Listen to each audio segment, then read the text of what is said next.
Que gloriosa manhã, irmãos, que o nosso glorioso Senhor preparou para nós.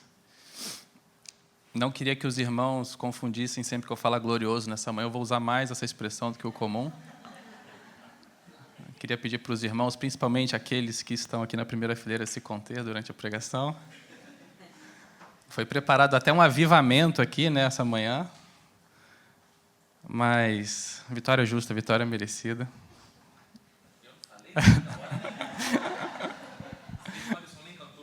Não, eu vi.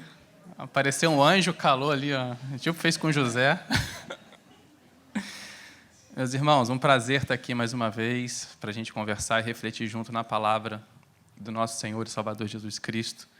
Essa é a última série do livro de Tiago, que essa igreja está fazendo, que a nossa igreja está fazendo. Eu queria convidar vocês a ler Tiago 5, 19 e 20. Vai estar ali na tela também.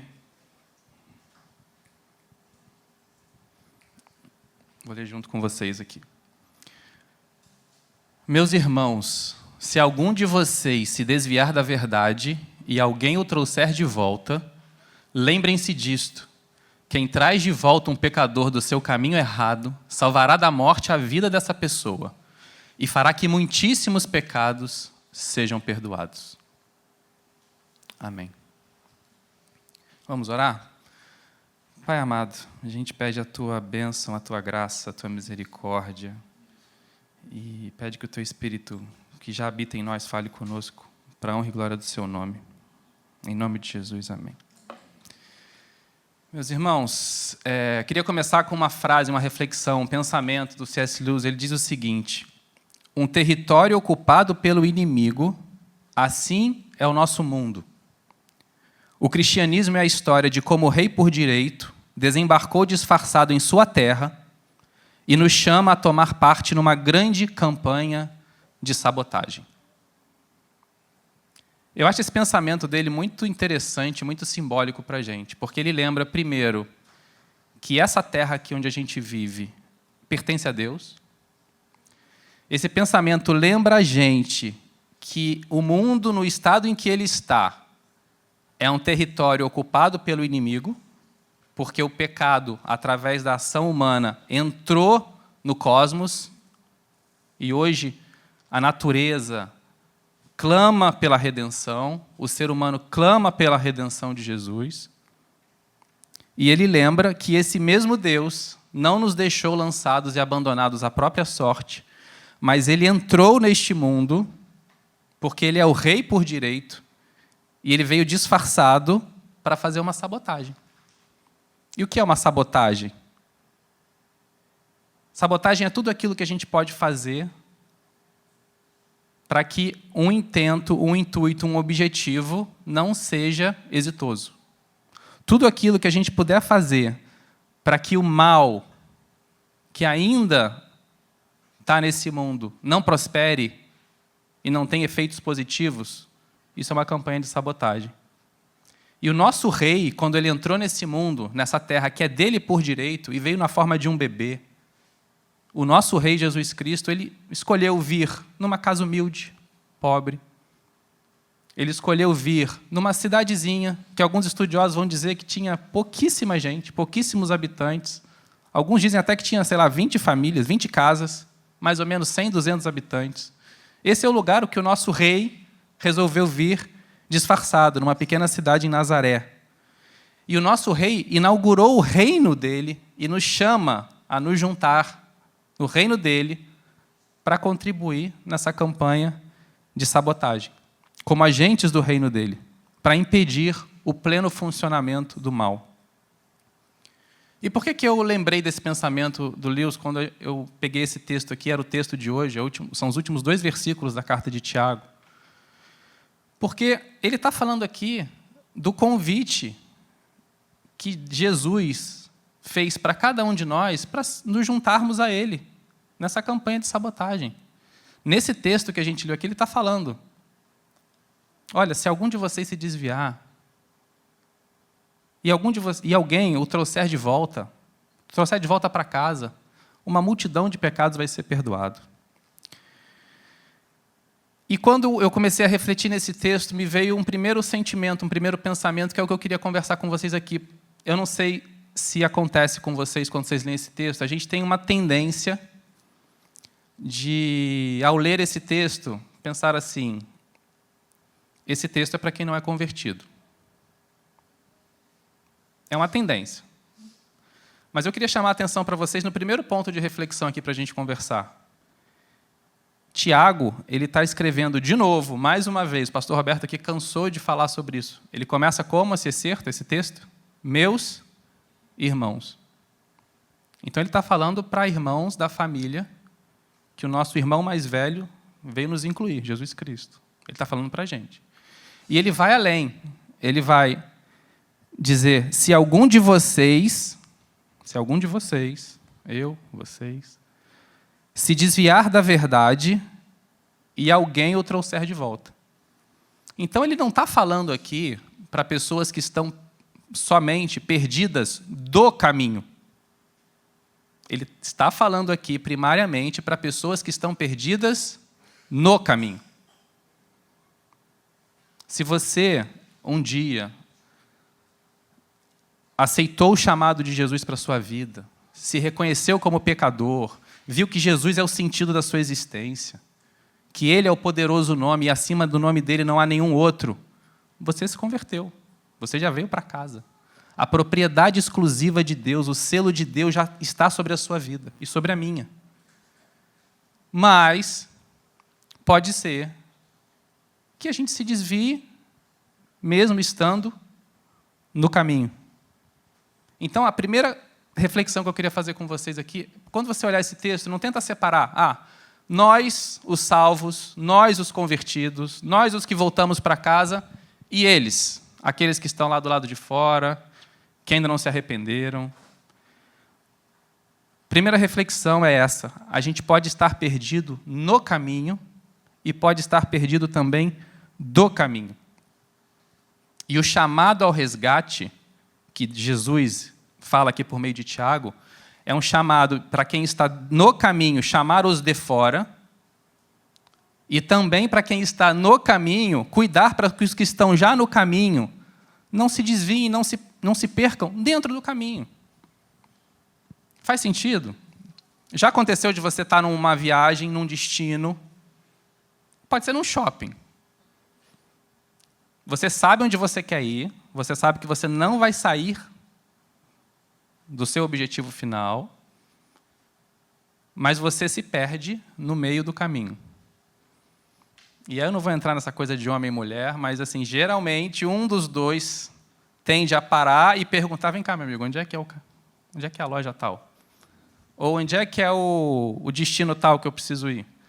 E outra, aí varia muito, né? Mas não vou entrar no mérito, não. Só estou botando a... Fala assim: não, eu sei onde é que é. Não é por aqui. Aí sobe escada rolante, desce escada rolante, é o caminho. No final, chega no destino. Mas você foi, voltou, desceu, subiu, atrasou. Perdido no caminho. Isso é muito simbólico para a gente, porque quando ele fala: se algum de vocês se desviar, ele está falando para a gente. E eu não queria que essa mensagem passasse batida aqui sem a gente refletir nisso. Será que a gente está desviado no caminho? Será que eu, Fernando, estou desviado no caminho? Como é que eu posso estar desviado no caminho, permanecendo nele sem sair dele? Eu posso estar com o coração mais endurecido. Eu posso estar sendo constantemente assaltado por pensamentos ruins que o inimigo coloca no meu coração e que eu dou espaço para a minha alma se alimentar deles, em vez de se alimentar da verdade da palavra de Deus sobre a minha vida. Eu posso estar me afastando aos poucos do primeiro amor, daquilo que fez o meu coração palpitar mais forte quando Jesus me chamou. E aí, meus irmãos, a gente corre um sério risco de viver a vida no caminho de forma medíocre, de forma vazia. Eu não estou falando aqui, percebe, de perder salvação, e não é isso. E é muito simbólico. Tiago terminar com esses 2 versículos, vocês vão lembrar aqui que o pastor Roberto, quando pregou nos versículos anteriores, o que Tiago estava falando? De cura física. Lembram? De ungir com óleo, orar com os irmãos. Orar com os irmãos. Tiago termina a carta falando de uma cura que não é para o corpo corruptível, é para o nosso corpo incorruptível que Jesus um dia vai nos dar. Porque a nossa cura, por mais que a gente tenha cura aqui no planeta Terra, por mais que a gente consiga e persiga viver com saúde física, com qualidade física, por mais que a gente conquiste e consiga uma vez ser curado de algo que está nos molestando, a nossa cura real é a ressurreição. Você crê nisso? Que a nossa cura é a ressurreição? A gente celebrou a ceia aqui hoje. Celebrar a ceia é lembrar que a nossa cura é a ressurreição. Eu posso ser curado de uma moléstia física, eu vou continuar precisando da ressurreição. Eu posso não ser curado de uma moléstia física, eu vou continuar precisando da ressurreição. Porque a nossa cura de verdade, a nossa última cura, a que a gente mais precisa, é a que Jesus veio oferecer para a gente. E essa ninguém tira da gente. Não tem remédio, não tem médico, não tem nada que consiga tirar o selo e a propriedade que Jesus colocou sobre nós. E Tiago ainda vai além, quando ele diz, se algum de vocês, ou seja, qualquer um de nós pode estar perdido no caminho, ele fala, se alguém o trouxer de volta. Isso também eu acho muito simbólico para a gente. Por quê? Porque, às vezes, na caminhada, a gente concentra muito a atividade de Deus em determinadas pessoas, em determinadas figuras. E aqui ele usa, mais uma vez, um pronome indefinido. É um pronome indefinido. Não é se o bispo, se o diácono, se o pastor, não é se o seu pai, se a sua mãe. Não, é se alguém. Deus pode usar quem Ele quiser para trazer a gente de volta para casa. Deus pode usar o que Ele quiser para trazer a gente de volta para casa. Por quê? Porque a gente é instrumento de Deus. Esse violão está aqui, esse microfone está aqui, o teclado está ali. Ele sozinho tem algum valor? Você ouve alguma música se ele continuar ali? Os acordes vão tocar o seu coração se ele continuar ali estático?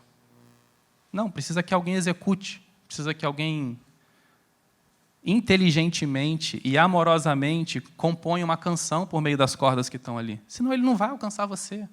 Nós somos instrumentos de Deus. Então, não subestime o que Deus pode fazer por meio da sua vida. Não subestime. Você é um instrumento de Deus. Todo mundo aqui é um instrumento de Deus. Para Deus tocar a canção que Ele quer tocar na vida de quem Ele quer tocar. No momento que Ele quer tocar. E muita gente, às vezes, fica sufocada. Não se permite ser um instrumento que seja executado. Porque a gente acha que o instrumento é o outro. E a gente é só canal de receber bênção. Não, você não é só canal de receber bênção. Você é canal e instrumento de Deus para abençoar também a vida das outras pessoas. A mão do bom pastor se estende aos perdidos por meio de mãos e dedos humanos. Por meio da sua mão, por meio da minha mão, por meio da sua voz, da sua vida, por meio da minha voz, da minha vida. Lembra Jesus falando? Tive fome e me deste de comer, tive sede e me deste de beber. Ele está falando o que aqui? Entre milhões de outras coisas. Olha, vocês são instrumentos para mim, por meio de mim, para que o meu propósito seja alcançado, para que as ausências das pessoas sejam supridas. Quem tem fome tem ausência de comida, quem tem sede tem ausência de bebida.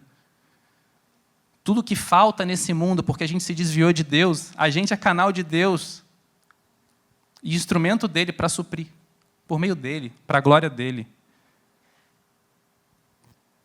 E para isso é mais importante ainda a gente não se perder no caminho. Porque se a gente se perde no caminho, a gente também acaba perdendo junto a nossa vocação, a nossa missão.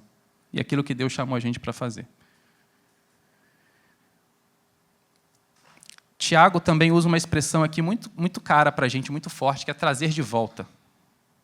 Quando eu li essa expressão, trazer de volta, eu me lembrei da parábola da ovelha perdida. Vocês lembram da parábola da ovelha perdida? Jesus termina a parábola dizendo assim, que o pastor ele foi atrás daquela única ovelha de 100 que se desviou, foi atrás até encontrá-la. Quando a gente perde uma coisa que a gente ama, a gente... Eu não estou falando de perder de repente, você perdeu uma moedinha de 1 centavo na rua. Um centavo hoje, talvez não valha tanto mais como valia, né? Talvez não, com certeza não. E você fala assim, estou correndo, estou no meio da rua, não vou sujar minha mão aqui, pegar uma moeda de 1 centavo, deixa. Por quê? Porque não tem valor. Todos nós temos um valor inestimável para Deus. E esse bom pastor não deixa a gente se perder, ele vai atrás da gente até encontrar a gente. Foi atrás da ovelha perdida até encontrá-la. E colocando-a alegremente nos ombros, vai para casa. Jesus colocou a gente um dia no ombro dele e falou, vem, meu filho, vem comigo, eu te encontrei. Vem para o caminho, volta para casa. E ele fala com os outros assim, olha, meus amigos, alegrem-se comigo, porque eu encontrei minha ovelha perdida. E haverá mais alegria no céu por um pecador que se arrepende do que por 99 justos que não precisam de arrependimento. Não tem uma sintonia profunda com esse texto aqui? Quando a gente se permite ser instrumento de Deus para trazer as pessoas de volta para casa, uma multidão de pecados é perdoada, uma multidão de pessoas é abençoada, e o mundo muda. O reino de Deus vai se instalando, vai ganhando espaço, e essa campanha de sabotagem vai sendo exitosa, até o dia que Jesus voltar, ou até o dia que a gente voltar para Ele.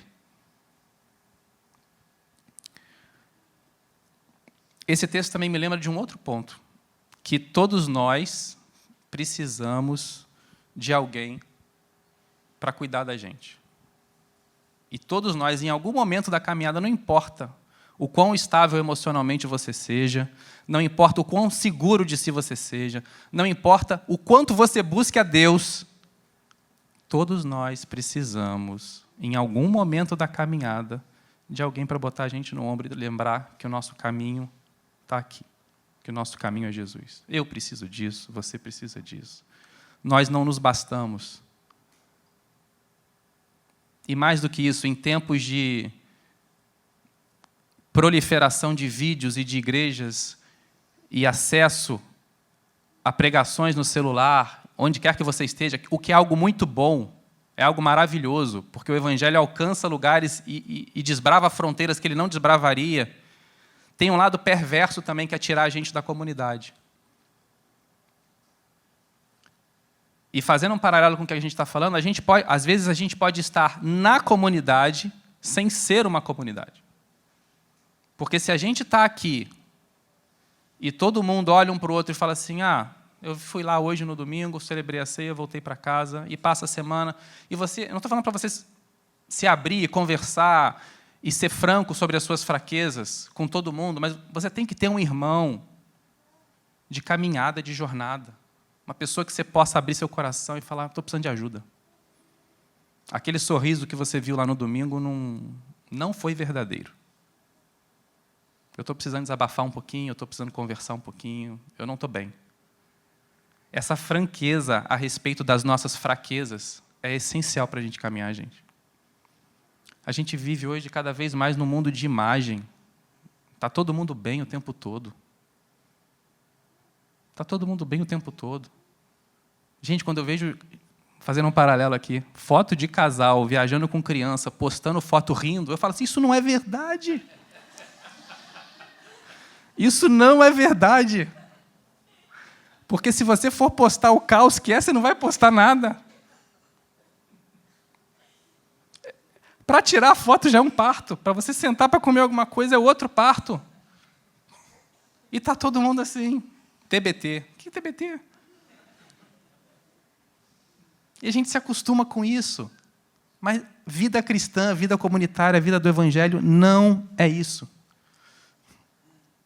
Não é isso. A gente precisa de alguém para nos trazer de volta para casa. Educação de filho é assim o tempo todo, né? Quem teve a oportunidade de ter filhos, você vê que quando você educa, e é chamado por Deus a educar os seus filhos, você tem a missão de o tempo todo lembrar eles qual é o caminho. Filho, volta aqui. Não, é por aqui. Não é por lá. É o tempo todo. Isso é um desafio, porque, às vezes, no ato de educar, no ato de ensinar a verdade, no ato de mostrar qual é o caminho, o que é algo legítimo, e a gente é chamado a fazer, você sabe o que a gente é tentado? A gente, às vezes, é tentado a usar mais de autoridade, e mais de poder, e mais de força, do que de amor. E, dependendo do tom que a gente use, a gente afasta mais do que aproxima. E aí eu lembro de uma conversa que eu tive com a Rebeca, eu falei assim, eu não quero ser o pai de 2 meninas que daqui a 15, 20 anos eu fale assim, olha, elas estão certinhas no caminho de Deus, elas estão certinhas, fazendo tudo pro forma, tudo de fora para dentro está aparentemente ok, mas eu não quero ser um pai que usou isso de força e de poder e não teve intimidade com elas. Eu não quero que elas se afastem de mim. Eu quero ser um pai que seja próximo, que elas se sintam próximas de mim, livres para falar o que elas pensam. Então, isso também é muito simbólico para a gente, porque a gente precisa, quando a gente é chamado para trazer as pessoas de volta para casa, ter sabedoria. A gente pode afastar as pessoas. Meus irmãos, um dia eu estava, muito tempo atrás, no centro, essa experiência me marcou. O centro da cidade é um lugar que você vê de tudo, né? Enfim, é bizarro, acho que não tem outra palavra. Eu estava no ponto de ônibus esperando o ônibus chegar, aí chegou um cara, um cheiro de álcool, muito, muito mal. E ele falou assim, perto das pessoas que estavam no ponto de ônibus esperando. Fez assim mesmo. Cheiro de pecado. Deus está falando que tem cheiro de pecado aqui. Desse jeito. E saiu. Aí eu, né, como... Eu sempre tento aplicar, Senhor, é alguma coisa para a minha vida? Não sei, né? Eu falei assim, eu creio que não, Senhor, mas se for, me mostra. E as pessoas rindo, zoando. Mal comparando, meus irmãos, às vezes a gente tem tanta falta de sabedoria para chegar em quem está perdido quanto esse cara. Ou uma vez também eu estava num local com alguns amigos que não estão no caminho, estão fora do caminho. E um irmão que é crente começou a tentar pela força mesmo. Você vai para o inferno. Se você continuar assim, você vai para o inferno. Pode ser que tenha um lugar e um momento para a gente agir dessa forma? Talvez sim. Mas eu queria provocar vocês, assim, o que a gente vê na vida de Jesus, a gente encontra muitos exemplos desse? Eu acho que não. E quando Jesus foi duro, ele foi com os que estavam julgando que estavam dentro. Foi falar assim, raça de víboras. Essas 99 ovelhas aqui, ó, são vocês. Vocês não precisam de arrependimento. Eu não preciso ir buscar vocês. Vocês não estão perdidas. Mas festa no céu mesmo tem é para quem se arrepende, para quem precisa de arrependimento. Então, meus irmãos, a gente precisa ter sabedoria para essa vocação do cuidado mútuo. Deus chama a gente para a vocação do cuidado mútuo. Esse texto aqui está falando dessa vocação que a gente tem para o cuidado mútuo. A gente precisa cuidar um dos outros. Nós somos responsáveis um pelos outros. O sofrimento ele pode ser individual. No Evangelho, a salvação é individual. Mas depois da salvação individual, meus irmãos, quase nada mais é individual no Evangelho. É comunidade. A nossa busca por Deus ela é individual, mas ela também é comunitária. Você encontra os dois movimentos, as duas vertentes na Bíblia. É o povo de Deus buscando a Deus junto, e é o povo de Deus buscando a Deus no quarto sozinho. O sofrimento é individual. A graça, ela se manifesta de forma individual para me salvar. Mas depois que ela me salva e me tira do meu inferno pessoal, nada mais é pessoal, nada mais é individual. Tudo é junto, tudo é conjunto, tudo é comunitário. O segundo ponto. O resgate para o qual Deus nos chama não é algo pontual, não é um ato pontual, mas é uma jornada de amor paciente. Lendo esse texto aqui, pode passar a impressão que aquele que o trouxer de volta, como se fosse um ato, né? Eu vou lá, eu vou falar de Jesus e vou trazer de volta. Não, não é isso. Não é isso. A parábola que Jesus citou da ovelha perdida, também pode passar a impressão que ele foi, perdeu um negócio, né? Perdeu a ovelha, vou lá atrás dela, foi, voltou, tudo no mesmo dia. Dificilmente, meus irmãos. Quando a gente perde uma coisa que a gente ama, quando algo que tem valor para Deus se perde, são raros os casos que a vida mostra para a gente que essa coisa é achada rapidamente, que essa pessoa é achada rapidamente. Muitas vezes vai exigir da gente uma jornada paciente, renúncia, oração, foco, propósito. Mais do que isso, vai exigir da gente uma espiritualidade madura, para a gente poder botar a ovelha no ombro sem fazer juízo moral, sem perguntar por quê. Assim como Jesus, quando colocou a gente no ombro, não perguntou por que a gente estava longe, e não falou por que você está fazendo o que está fazendo. Não, ele aceitou a gente do jeito que a gente estava. E, a partir dali, ele começa a tratar a gente para que a gente não seja mais o que a gente era. E você sabe que uma coisa que me incomoda um pouco hoje em dia é esse excesso, não só de imagem positiva, mas também o excesso de a percepção, de que todo mundo tem algo para dizer o tempo todo. Eu acho que assim, a vida não é assim. A gente não tem que dizer algo o tempo todo. Existe um momento de calar. Eclesiastes 3, né? Eclesiastes 3. Existe um propósito e um tempo para tudo debaixo dos céus. Tem tempo que é de calar. E hoje em dia as pessoas não calam mais, não silenciam mais. Todo mundo fala o tempo todo, todo mundo tem uma opinião sobre tudo o tempo todo. E evangelizar, meus irmãos, é um verbo que a gente precisa ressignificar e revisitar o que de fato ele significa.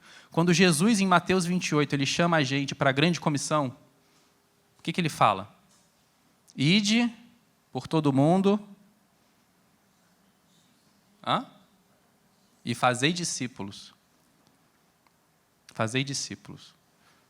Fazer discípulos é algo que ultrapassa falar. Ultrapassa falar. Envolve falar, evangelizar com a boca, mas envolve também testemunhar. Eu usar a minha vida como testemunha do Espírito Santo, do que Ele fez na minha vida, do que Ele pode fazer na vida de quem ainda não tem esse Espírito Santo. Então, muitas vezes na vida, a gente precisa saber, com sabedoria, se é para a gente usar mais do nosso testemunho silencioso, esse testemunho que alcança lugares que a voz mais alta não alcança, porque às vezes a gente só está falando palavras vazias para alguém que a palavra não finca a raiz, e o nosso testemunho vai alcançar lugares que a nossa palavra não alcança. Alguns testemunhos silenciosos abrem portas que a nossa voz não abre. E a gente fica com muito essa ideia de eu tenho que fazer o meu máximo, eu vou convencer aquela pessoa de que Jesus é o caminho. E não é sempre assim. A salvação não é um ato de Deus. Não é o Espírito Santo que nos convence do pecado, da justiça e do juízo. Nós somos instrumentos. A gente precisa pedir sabedoria para que Deus nos use da melhor forma e dedilhe em nós os melhores acordes que Ele pode fazer soar da gente. Muitas vezes a impressão que eu tenho é que eu e você somos um violão que tenta ficar se tocando para extrair de nós mesmos os melhores acordes. Mas o músico gracioso é Deus. A gente, às vezes, tem que silenciar um pouquinho, tem que parar, tem que ver se a gente está deixando Jesus trabalhar na nossa casa, está arrumando a nossa casa. Às vezes, o proativismo, o ativismo, às vezes, ele é perverso para a gente, porque a gente não para, entra numa roda giratória que não para de rodar e a gente não percebe que a gente está se afastando, mesmo estando no caminho. Então, meus irmãos, que Deus conceda a gente a graça, às vezes, de falar, olha, eu preciso dar uma paradinha. Eu preciso acalmar um pouco o coração aqui. Vocês já ouviram aquela frase que diz: pregue o evangelho em todo o tempo, se necessário, use palavras. É uma frase muito atribuída a São Francisco de Assis. Eu gosto de traduzir essa frase dizendo o seguinte: eu não acredito no que as pessoas falam, eu acredito no que as pessoas fazem. Isso tem tudo a ver com o que a gente está falando. Por outro lado, eu queria botar um ponto de interrogação aqui, fazer um contraponto. Se a gente ficar só também fazendo o tempo todo sem falar, isso já aconteceu na minha vida. Você sabe o que vai acontecer? Se eu só der, entre aspas, porque não é só, mas se eu só ficar o tempo todo dando um testemunho com a minha vida, você sabe o que muito provavelmente um dia vão falar? Ah, fulano é um fulano bonzinho. O pai dele educou ele bem. A mãe dele educou ele bem. Ele tem valores legais. Ele não passa ninguém para trás. Ele faz tudo corretamente. É isso também que a gente quer? Eu não sou do jeito que eu sou hoje, puramente porque meus pais me educaram da forma que eles me educaram. Eu não sou hoje o que eu sou puramente porque eu estou cumprindo uma cartilha de bons modos e porque eu não passo ninguém para trás. Eu sou o que eu sou hoje porque Jesus me resgatou. Você é o que você é hoje porque Jesus te resgatou. Óbvio, Jesus usa tudo na vida para fazer a gente alcançar o fim que Ele quer. Usa. Mas são essas coisas que fazem a gente chegar onde a gente chegou? Não. Quem nos resgatou do império das trevas para o reino do Filho amado foi Deus. Então, meus irmãos, quando a gente estiver numa situação difícil, quando a gente estiver numa situação ruim, quando a gente estiver num dia nublado, lembra de declarar o que a gente declarou aqui nessa manhã, nesse louvor tão maravilhoso que a gente teve. A gente falou coisas preciosas aqui hoje, todas estão na Bíblia, só que foram só ressignificadas e ditas de outra forma. Que poderoso nome é, o nome de Jesus, meu Rei. Não há outro nome igual além desse nome. Porque Ele vive, eu posso crer no amanhã. Quando você for assaltado por pensamentos de morte, por pensamentos de dor, por pensamentos de dúvida, declare isso. Porque Jesus vive, eu posso crer no amanhã. Porque Jesus vive, eu não tenho mais temor. E porque Ele vive, eu sei que a minha vida está guardada nas mãos dEle. E diferente, meus irmãos, de tudo que a gente faz, por mais que eu tenha cuidado com todas as minhas 2 filhas, elas não estão plenamente nas minhas mãos. Em algum momento elas podem escorrer. Como um líquido que você joga na mão e ele escorre. A gente não tem esse poder de retenção, a gente não tem esse poder de controle que a gente acha que tem. Deus com a gente, Ele tem. A nossa vida não se esvai das mãos de Deus, a nossa vida não escorre das mãos de Deus, porque Ele vive. E Paulo vai dizer em Romanos que o mesmo Espírito que estava em Jesus, quando Ele ressuscitou dos mortos, habita em mim e habita em você. Não existe declaração mais poderosa para a gente fazer quando a gente estiver mal do que essa. Você está sendo assaltado por pensamentos de morte, pensamentos destrutivos, pensamentos negativos. Você está sentindo com dor, vazio.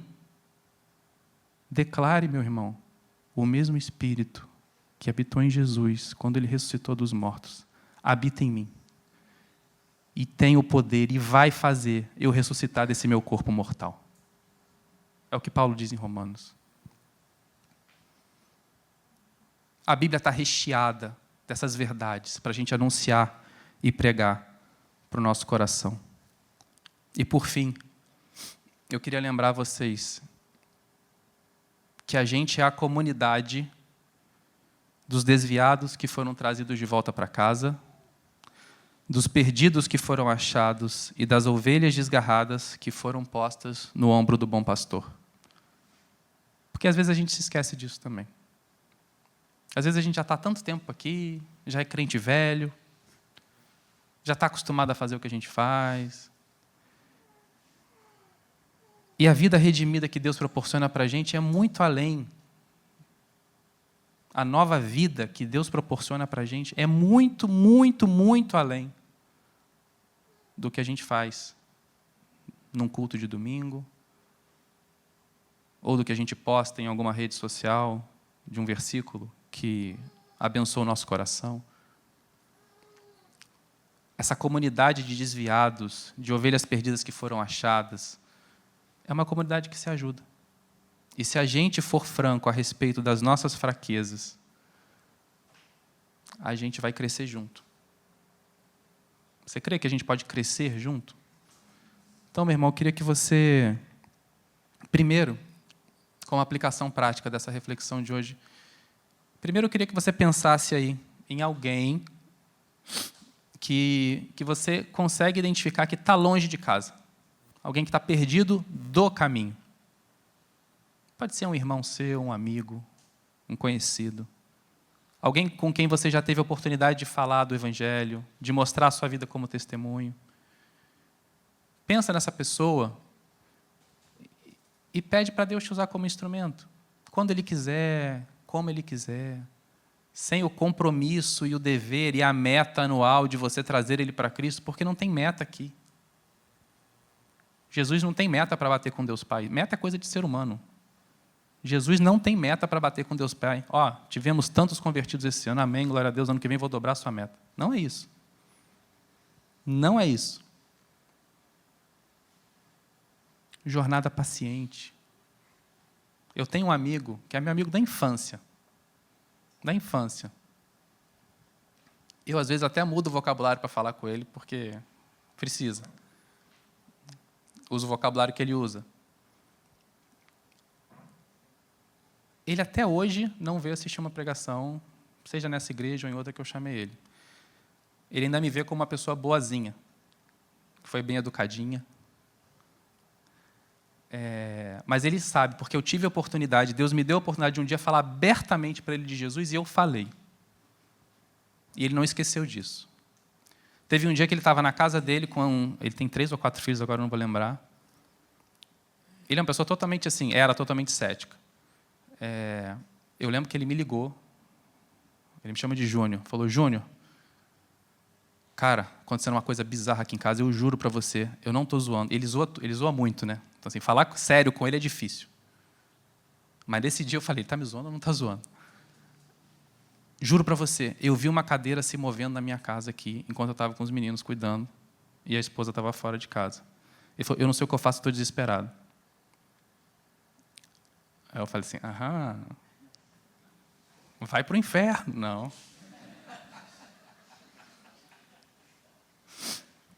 Falei com ele, você aceita fazer uma oração comigo aqui? A gente faz uma oração para isso não acontecer mais?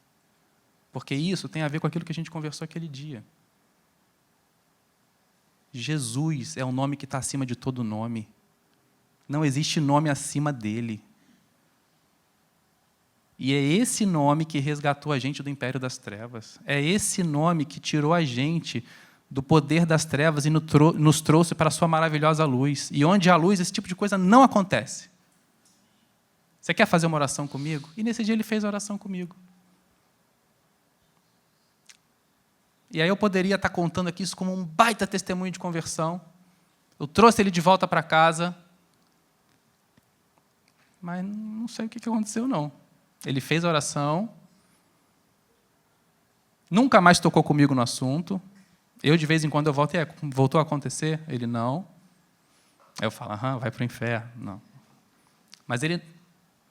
Jornada paciente. Jornada paciente. Que Deus use você, meu irmão. Que Deus use a mim. Para a honra e glória do nome dEle.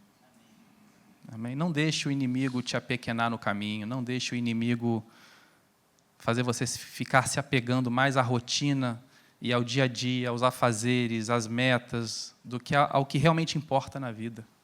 Que a gente caminhar junto, se amar, que a gente buscar a glória e a honra do nosso Senhor Jesus Cristo em tudo que a gente faz. Porque isso aqui tudo é passageiro. Tudo isso aqui é passageiro. Eu não sei quando eu vou voltar para Jesus, ou se Jesus vai voltar antes para cá e vai resgatar a gente. A gente não sabe, eu não sei se eu vou estar aqui amanhã. Vamos lembrar da nossa missão. Não fique só lembrando também só da missão. Lembre que você é uma pessoa amada, que Jesus te ama, que Jesus te olha nos olhos e fala assim, você é meu filho amado. Eu vim ao mundo, desci ao mundo para te salvar. Dei a minha vida para te salvar. E não existe nada que vai tirar você da minha mão, porque você é meu.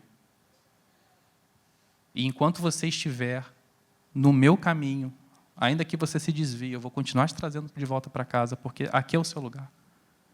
Não é questão de perder ou não a salvação, para quem aceitou Jesus, para quem ama Jesus. É questão da gente ter uma vida com qualidade íntima com Deus, caminhando bem e não vivendo de forma medíocre, enquanto a gente estiver aqui nessa terra. Amém? Vamos orar? Pai amado, a gente é grato a Ti, pelo Seu amor, Pai, que não pede explicação para a gente. Você não nos ama esperando algo em troca. Você não nos ama porque a gente pode te oferecer algo. E a gente nem sabe muito bem porquê, Pai. O Senhor um dia nos resgatou e nos colocou em Seus ombros. Obrigado, Pai, porque a gente era ovelha perdida e o Senhor nos colocou nos ombros e nos trouxe de volta para casa. Faz a gente lembrar desse dia. Faz a gente lembrar, Pai, que o Senhor nos resgatou. Meu Pai, eu te peço também que o Senhor cuide das pessoas que estão aqui hoje, que estão sendo assaltadas por sentimentos ruins, pensamentos ruins, que estão se sentindo fracas. Eu peço a Tua graça, Senhor, que o Senhor levante aqui corações humildes o suficiente para a gente poder se abrir, para a gente poder ter amizades de fato espirituais, que a gente abra o nosso coração e que a gente possa ser franco a respeito das nossas fraquezas, para que a gente possa crescer.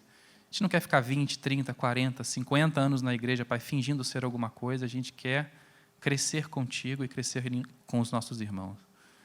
Em nome de Jesus. E, Pai, se tem algum irmão aqui, ou que está ouvindo essa pregação, que ainda não está no caminho, ou que tem dúvida se está no caminho, Pai, a gente pede que a Tua graça baixe essa pessoa e que o Teu Espírito Santo toque o coração dessa pessoa, que ela é uma pessoa amada por Ti e que o Senhor quer trazê-la de volta para casa. Em nome de Jesus. Cuida da gente e obrigado. Amém.